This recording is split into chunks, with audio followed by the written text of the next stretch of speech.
Hey, welcome back to Milton Daily Homes. Chuck here. We have a list of how many? 12 properties. Another double-digit day. We need this inventory because it's just crazy. Had one of our teammates in a multiple offer in Waterdown last night, and the property went for over $200,000 more than asking, like 130% of ask. Crazy stuff. We need stuff coming out to kind of lighten the load on all the properties that are out there, at least from a buyer's perspective. It's always that kind of diametrically opposed interest. Sellers love it because if they're the only one that's for sale or they have unique features, they're doing really well in this market. So let's do this. 12 listings.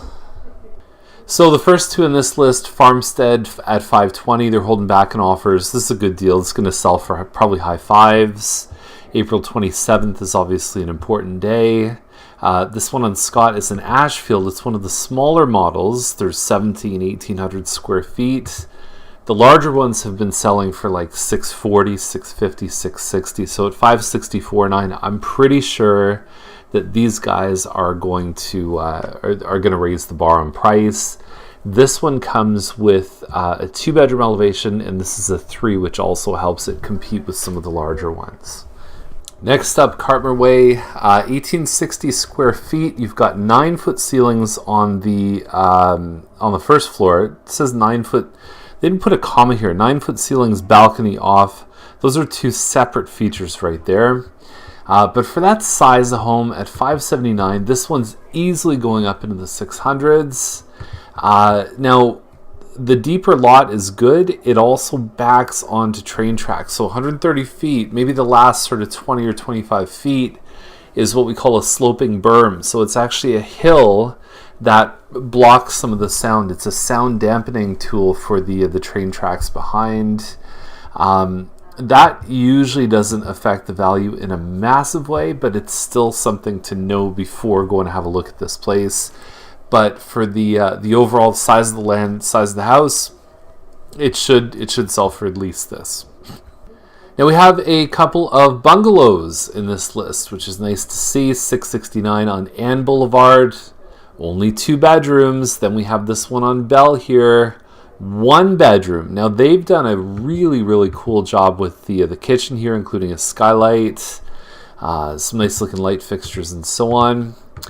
Not a lot of space in these places though, so I have a feeling what they did was they blew out the bedroom in order to create more living space. So anyway, you might have something downstairs, but really this is a lot for essentially a 1-bedroom home, so you'd have to break this up a little bit more.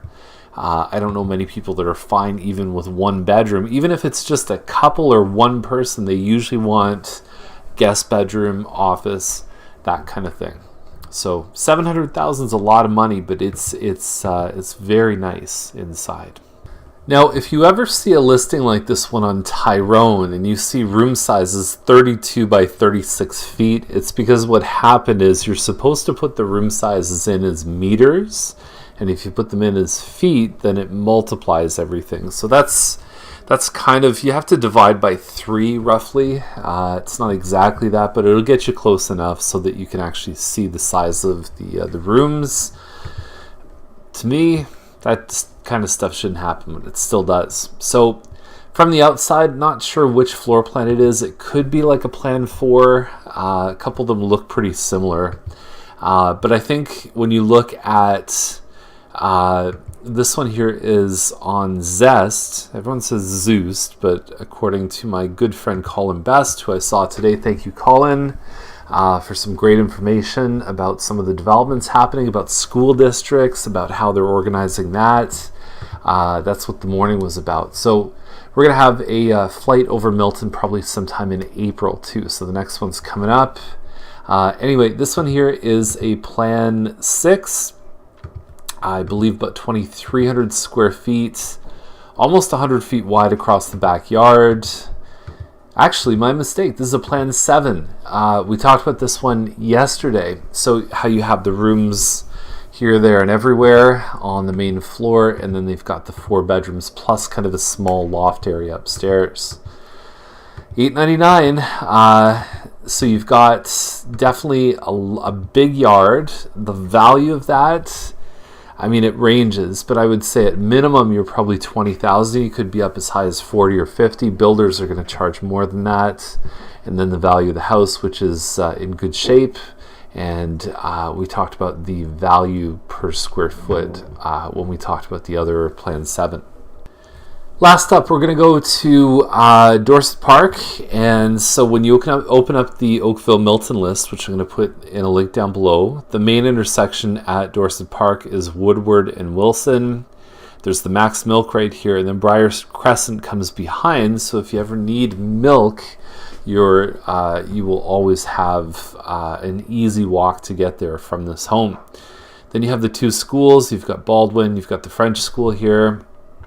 And if we go and have a look at the listing, it's 612.7. It is a detached home. Now, we don't see a lot of even this kind of single car garage detached homes. You see them sometimes on streets like in Timberley. You'll see like Beaver Court and Colson and Merritt, that kind of thing. But there's really nothing in Dorset Park that's exactly like this. You'll find a house that might be similar. You know, it might go over to Mackenzie or Cabot Trail or any of those streets. But the lots are bigger. So this is kind of an interesting home because it's on a 53 by, I think, 89-foot lot, 98-foot lot, versus most of the ones in the area are 50 by like 125, 140, that kind of thing. So if you look at what the other ones are selling for, 650 to 700 is kind of a common range if the lot's bigger. You can also look at some of the new homes because this is kind of halfway between a mature Milton lot and a new Milton lot. And a lot of those, if you're detached, you're pretty much selling over $700,000. I don't know the exact square footage of this home. I have a feeling it's probably around 1,500 square feet plus the finished basement. And it looks like the finishes have been done reasonably well until you get inside the home. Very difficult to say how the work is. Now you'll see little signs, like sometimes in photos you'll see things like how's the caulking. Even around here you can get little clues. But going to see stuff in person is the best way. And we said that this is the thing, is that most buyers spend too much time online and not enough time in person in these homes. Basement's okay. You might polish that up and just kind of clean it up a little bit. And also, you're probably not getting great reception from that satellite dish when it's facing directly to the ground. There you go. That's the backyard. Nice mature trees. And Dorset Park as a neighborhood is just a fantastic place for families. 4 bedrooms also helps on this one too. There's a lot of homes in this neighborhood that are only 3. Having the 4th is an advantage. So thanks for joining us. That is the list. We finished off the week hopefully with some more inventory flooding the market. And certainly not flooding, but at least it's gone from a slow drip to at least somewhat of a steady stream. Join us next week. We've got some fun things we're going to talk about. And we've got, if you're coming to town this weekend, we have the tour of homes. If you're thinking about selling your home, we've got a lot of guides that will really help you sell faster and for more money. Have a great weekend. We'll see you again.